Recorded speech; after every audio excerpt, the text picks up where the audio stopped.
robar señal de cable tiene consecuencias.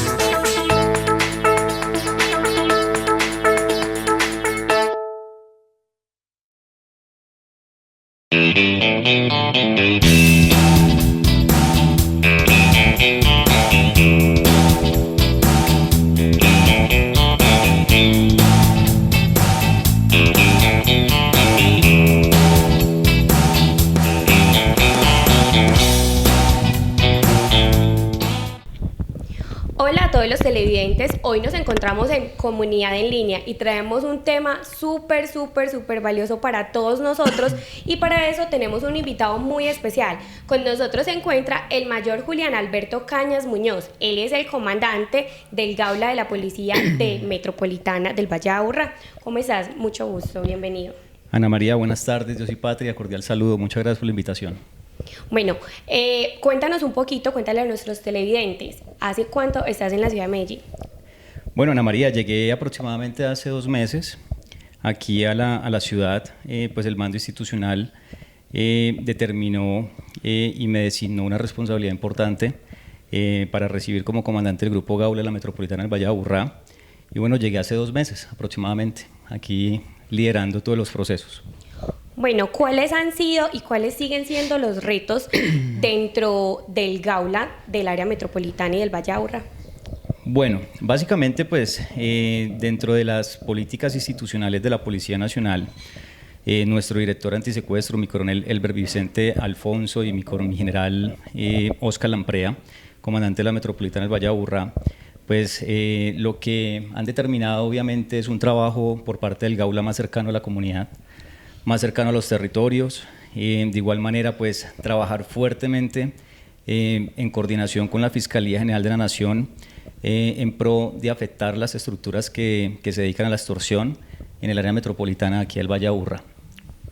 Bueno, teniendo en cuenta entonces lo que acaba de decir el mayor, el tema de hoy, el tema central de esta emisión, esta entrevista es la extorsión.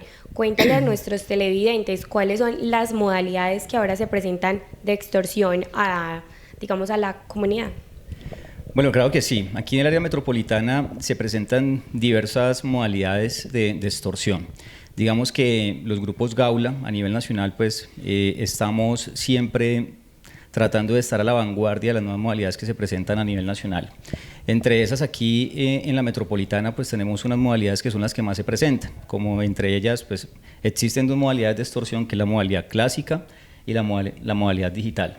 Y dentro de los modus operandi de la modalidad digital hay algunos que más prevalecen aquí en el área metropolitana. Entre esos está el falso servicio, está la suplantación de grupo al margen de la ley, que también se presenta mucho, algunos casos que también se presentan de entornos digitales, que si de pronto tenemos el espacio, pues la intención es hablar de cada uno de ellos, dar de pronto algunas características puntuales para que obviamente la teleaudiencia tenga en cuenta y evitemos que se genere esa afectación al patrimonio económico de nuestros ciudadanos aquí en el área metropolitana.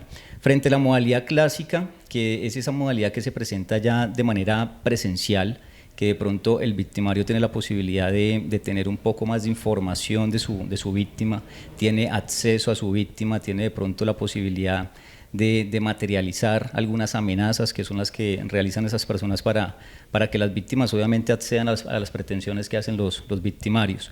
Dentro de esas tenemos algunos casos que se presentan aquí en las diferentes comunas del área metropolitana, en los diferentes distritos, que son dinamizadas por algunos grupos de delincuencia común que tenemos aquí en Medellín, en la cual pues de manera presencial llegan a establecimientos de comercio, a los sectores residenciales, cobrando unos dineros por una supuesta seguridad que de pronto están prestando en cada uno de esos barrios. O de pronto con el fin de que no los hurten, de pronto le afecten el patrimonio económico, también le hacen exigencias económicas, o con el fin de pronto de no atentar en contra de la integridad de las personas, también hacen exigencias económicas y que lo hacen de manera presencial.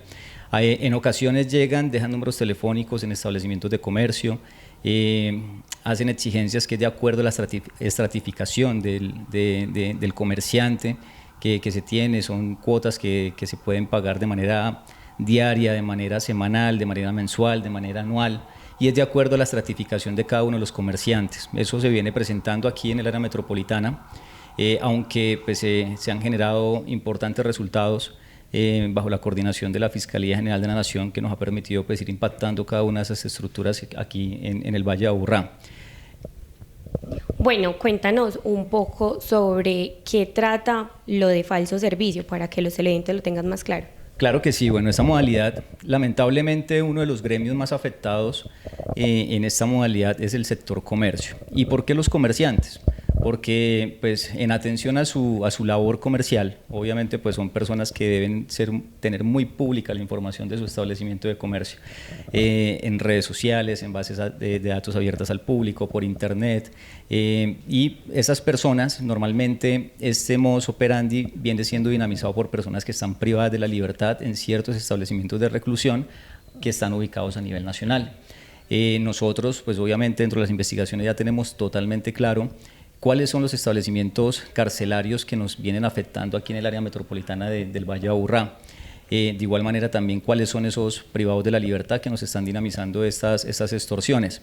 Entonces esas personas allá que están privadas de la libertad empiezan a buscar información de víctimas potenciales, comerciantes, y empiezan a generar llamadas haciéndose pasar por clientes y solicitan servicios que normalmente van sacan al comerciante de zona urbana a zona rural o a zona semirural. Estas personas haciéndose pasar por cliente al momento de que la empresa está cumpliendo el servicio o está llevando el servicio o está haciendo el domicilio, pues empiezan a sonsacar información privilegiada, información personal importante como en qué vehículo va, las características de su vehículo, las placas de su vehículo, con quién viene, y todo haciendo pasar de que el lugar a donde va a ir a prestar el servicio pues es un poco confuso para llegar. Yo como cliente pues le puedo estar sacando información y el comerciante pues muy ingenuo empieza a dar esa información. En ocasiones los supuestos clientes también le solicitan al trabajador de la empresa que le envíen la ubicación en tiempo real. ¿Para qué? Para irlos supuestamente orientando, ¿cierto? Pero resulta que eso es información para ellos. Entonces, cuando ya los quieren tener en esos sectores rurales, ahí ya llaman terceras personas, que son también personas que están privadas de la libertad y que muy posiblemente están en la misma celda del supuesto cliente, ¿cierto? Y ahí empiezan entonces se identifican como cabecillas de grupos armados organizados, le indican que están en un punto exacto, que obviamente lo tienen porque el compañero tiene la información, y le empiezan a decir: usted está en el vehículo de características de colores X, de placas tal, usted viene acompañado, usted viene con otra persona, pues información muy puntual que le da credibilidad a la víctima de que efectivamente lo tienen rodeado, que lo tienen ahí, como dice el victimario, que lo tienen con un francotirador alineado. Entonces ahí incomunican a esta víctima y con esa información empiezan a llamar a las empresas, empiezan a llamar a familiares, a exigir dineros por la supuesta liberación de su trabajador, de su domicilio también, porque en muchas ocasiones también la mercancía también supuestamente la retienen, y hacen exigencias que oscilan entre los 5 millones a 30 millones de pesos. Pero en esta modalidad del falso servicio, digamos que se genera es una retención psicológica. ¿Por qué? Porque en realidad las víctimas en ningún momento es abordado por terceras personas, simplemente todo es vía telefónica. Entonces, cuando se presente una situación de estas, por favor, las empresas, los diferentes comerciantes, cuando sean solicitados servicios a zonas rurales, por favor hay que adoptar esos protocolos de atención a sus clientes, de pronto determinar que realmente sea una persona natural o jurídica la que nos está contactando, de pronto por intermedio de qué persona de pronto obtuvo información de mi establecimiento de comercio, si de pronto el requerimiento que está haciendo el cliente vale X cantidad de dinero, pues soliciten un adelanto de ese dinero, de ese servicio que van a prestar, y todos esos mecanismos, digamos, que van a tratar de persuadir y de evitar que se genere de pronto que se materialice más adelante esa extorsión que muy posiblemente se vaya a materializar. Entonces, esas son recomendaciones. De igual manera, si llegasen a recibir una llamada indicando una situación similar, por favor comunicarse con nosotros al Grupo Gaula de la Metropolitana de Valle de Aburrá, a nuestra línea de emergencia 165, que ahí pues obviamente lo vamos a atender de manera inmediata. Bueno, esta es una línea gratuita, ¿verdad? Línea gratuita, sí. Que puede ser marcada desde celular o fijo.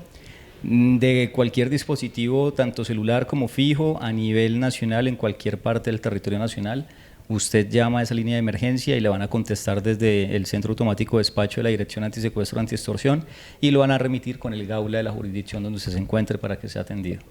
Entonces ustedes ya saben, tomen apunte, la línea 165 del Gaula de la Policía Nacional del área metropolitana y del Valle de Aburrá. Nos vamos a ir entonces a unos mensajes institucionales y ya volvemos con esa información tan valiosa para nosotros.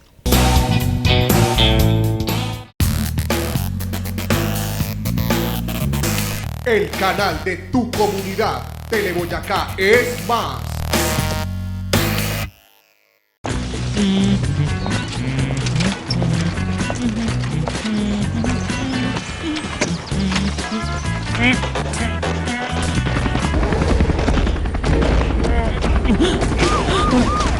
Robar señal de cable tiene consecuencias.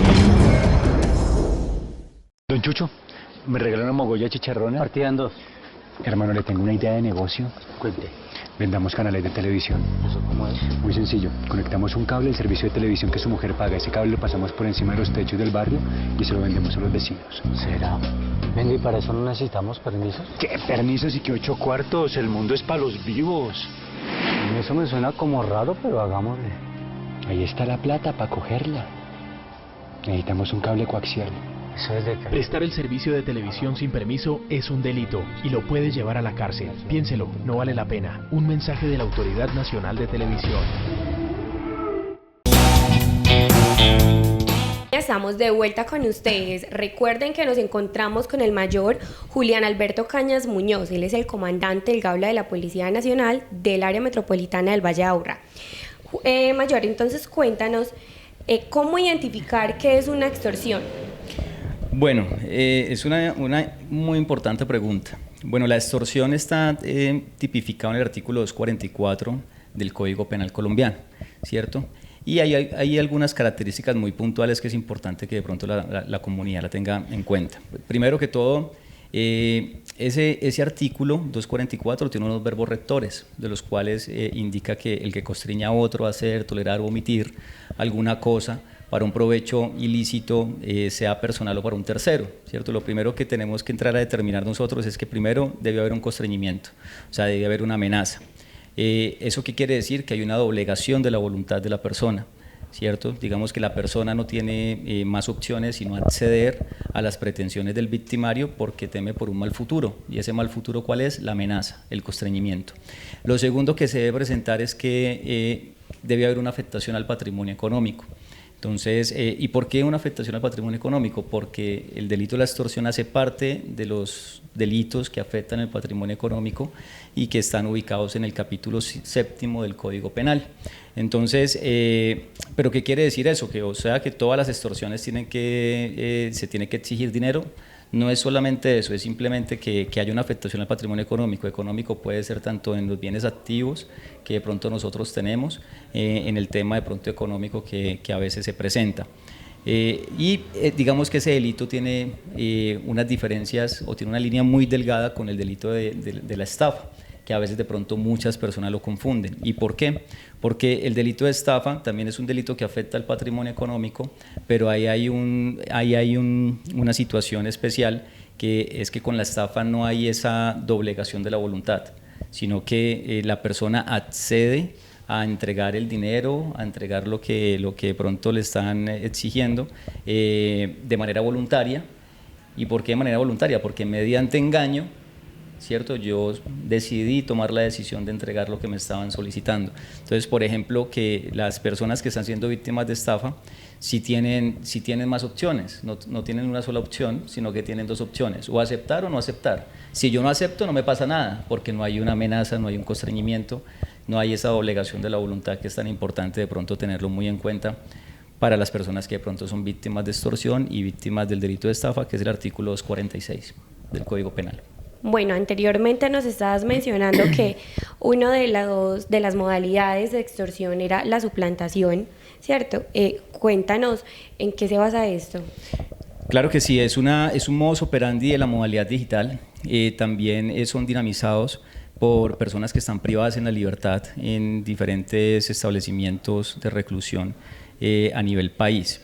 Estas personas lo que hacen, también digamos que uno de nuestros gremios más afectados son el sector comercio, precisamente también por lo mismo, porque estamos, digamos, muy vulnerables con la información por todas las bases de datos abiertas al público, y digamos que esa es la primera fuente de información que tienen estas personas que están privadas de la libertad, que son las redes sociales, el internet, la intranet, toda esa situación. Entonces hacen llamadas, normalmente suplantan grupos armados, grupos de delincuencia común que tienen injerencia en las regiones del país donde están llamando, y llaman haciéndose pasar por esa organización criminal, realizan exigencias económicas que son de difícil consecución para sus víctimas, como cuáles, como radios de comunicación, material de intendencia, cajas de munición, medicamentos para enfermedades tropicales como la picadura del pito, que son enfermedades que le dan, digamos, a personas que están en zona rural.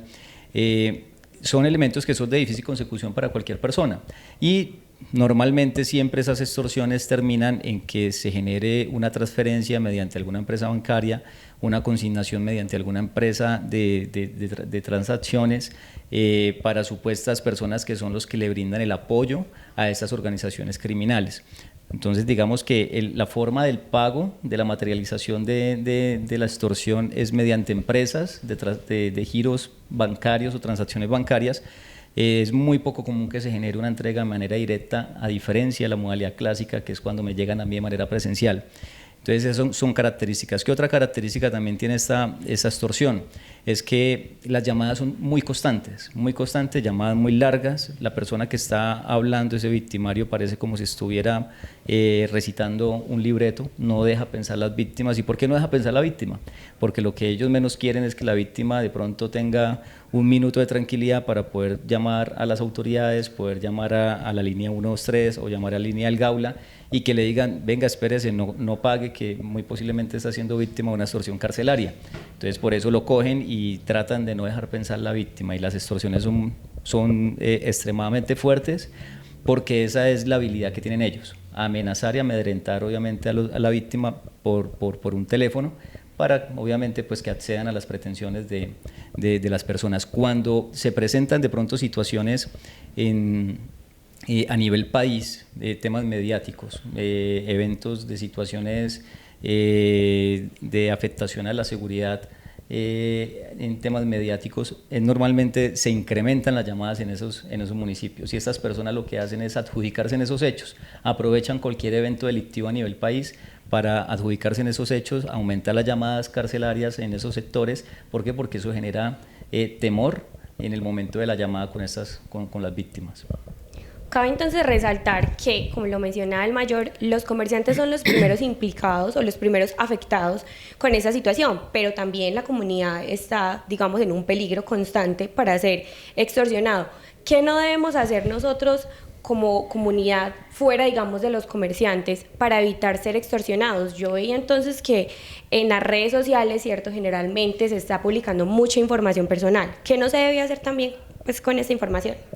Claro que sí. Bueno, nosotros, el Gaula de la Policía, tenemos un portafolio de servicio de prevención bastante amplio, que todos los días estamos trabajando con todos nuestros gremios, con todos los segmentos poblacionales, con todos los microterritorios que tenemos aquí en la metropolitana del Valle de Aburrá, con esos segmentos poblacionales, empresas privadas, públicas, pero sabemos que de pronto hay algunos gremios que son más vulnerables que otros, que obviamente estamos trabajando constantemente todos los días, trabajando en prevención. Creemos nosotros que si trabajamos en prevención, le llegamos a todos con estas recomendaciones, con esos mensajes de medidas de autoprotección, evitamos que a futuro se presente una afectación al patrimonio económico de una posible persona de pronto que se dedique al comercio, de pronto de alguna persona que se dedique al tema cafetero, al tema ganadero, porque todos somos vulnerables, no estamos exentos a ser víctima de una llamada extorsiva. Entonces, ¿qué debemos hacer? Pues lo primero que tenemos que hacer es siempre ser muy reservado con nuestra información personal. El tema de estar publicando constantemente por redes sociales, en nuestros estados, qué estamos haciendo, para dónde vamos, que vamos a hacer un viaje. Toda esa información que está ahí en esas bases de datos abiertas al público, que cualquier persona que se dedica al tema extorsivo siempre está en la búsqueda de información de personas ingenuas que están publicando información, que esa información la van a utilizar es para constreñir, para amenazar, para amedrentar a una persona, para pues, obviamente generar exigencias económicas y afectar el patrimonio económico. Eso es lo que suele suceder normalmente a veces cuando también es otra modalidad que se presenta de la modalidad clásica, otro modus operandi, que son los casos de devolución de bienes. ¿Y qué pasa con esos casos? Por ejemplo, una persona es víctima de hurto de una motocicleta y lo primero que hace es lo que no debe hacer, que es publicar de una vez la foto de su motocicleta con sus características y decir que le hurtaron su motocicleta en tal sector, que por favor da recompensa, que por favor llamar a tal número, cualquier información. Esa es la información que esas personas que están privadas de la libertad están todo el día buscando para empezar como dice por ahí el refrán muy coloquial, a pescar en río revuelto. Entonces yo llamo, me adjudico el hecho del hurto de la motocicleta, indico que yo la tengo y hago una exigencia que oscilan entre los 500, 2 millones de pesos para supuestamente devolverle la motocicleta. Y hay personas que consignan el dinero y tras de eso le hurtan su motocicleta y también pierde el dinero por un tema de extorsión que se presenta posterior a eso. Entonces eso es lo que pasa por estar de pronto publicando mucha información.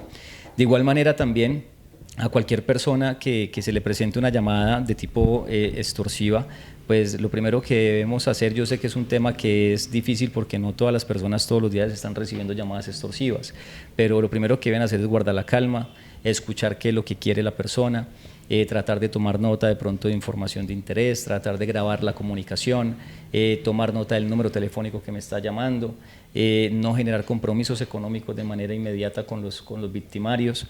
¿Qué quiere decir eso? Que si me exigieron 5 millones de pesos, en ningún momento de pronto manifestarle al victimario que yo no tengo 5 millones, sino que tengo 1. Ya ese 1 ya es un compromiso económico, porque si yo lo manifiesto como víctima es porque lo tengo, y en ese momento va a ser mucho más complejo. Entonces no generar esos compromisos económicos y comunicarse de manera inmediata con nosotros a la línea de emergencia 165 del Gaula de la Policía Nacional para que reciba una atención por personal idóneo, especializado y profesional en los delitos de extorsión y secuestro. Mayor, luego de esta información tan valiosa, ¿tienen ustedes cifras comparativas para saber si han aumentado, si han mantenido o si han disminuido los casos de extorsión en el departamento y en el Valle del Aburrá? Bueno, claro que sí. Bueno, a la fecha, en este momento, tenemos una reducción del 26% en los casos de extorsión en el área metropolitana del Valle de Aburrá. Lo que es aquí ya solamente Ciudad de Medellín, tenemos una reducción del 22% de este delito, y en secuestro pues también tenemos una reducción significativa, gracias a Dios, en estos delitos, el cual es una reducción del 50% del delito de secuestro en el área del Valle de Aburrá. Mayor, y para finalizar, ¿qué está haciendo el Gaula frente a las extorsiones en cuanto a campañas de pronto preventivas? Frente a las extorsiones. Exacto. Sí, bueno, como le indicaba ahorita, todos los días trabajando muy de la mano con todas nuestras comunidades, con todos nuestros gremios, poner a disposición de todos nuestra oferta institucional de prevención. Todos los días estamos realizando jornadas, que es ese puerta a puerta, entregando algunas recomendaciones a todas las personas, dando a conocer nuestro copy Yo no pago, yo denuncio, dando a conocer nuestra línea de emergencia nacional. De igual manera también tenemos conferencias antiextorsión, tenemos cursos antiextorsión.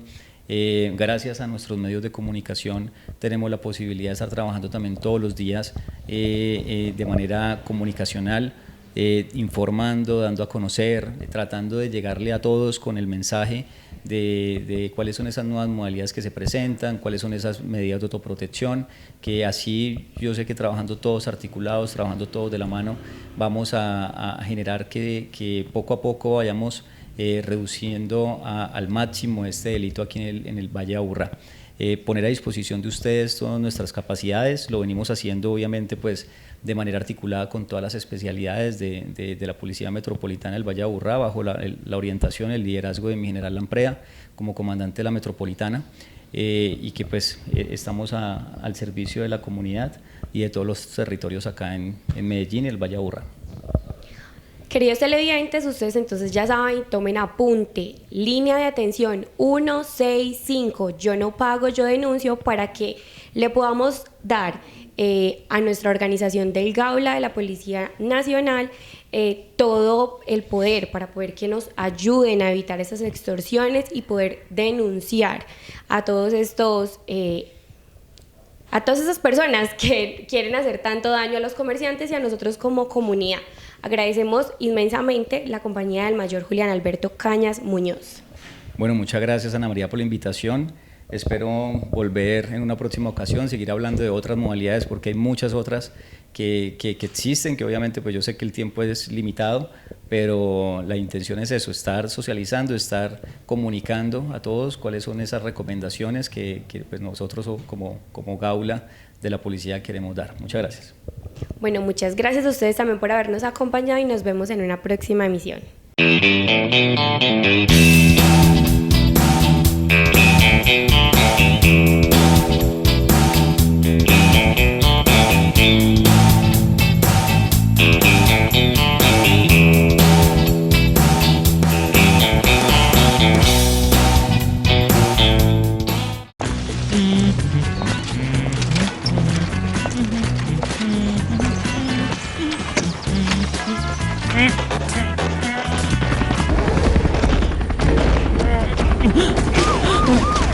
Robar señal de cable tiene consecuencias. Don Chucho, ¿me regala una mogolla chicharrona? Partida en dos. Hermano, le tengo una idea de negocio. Cuente. Vendamos canales de televisión. ¿Eso cómo es? Muy sencillo. Conectamos un cable al servicio de televisión que su mujer paga. Ese cable lo pasamos por encima de los techos del barrio y se lo vendemos a los vecinos. ¿Será? Venga, ¿y para eso no necesitamos permisos? ¿Qué permisos y qué 8 cuartos? El mundo es para los vivos. Eso me suena como raro, pero hagámosle. Ahí está la plata para cogerla. Necesitamos un cable coaxial. Eso es de qué. Prestar el servicio de televisión sin permiso es un delito y lo puede llevar a la cárcel. Piénselo, no vale la pena. Un mensaje de la Autoridad Nacional de Televisión.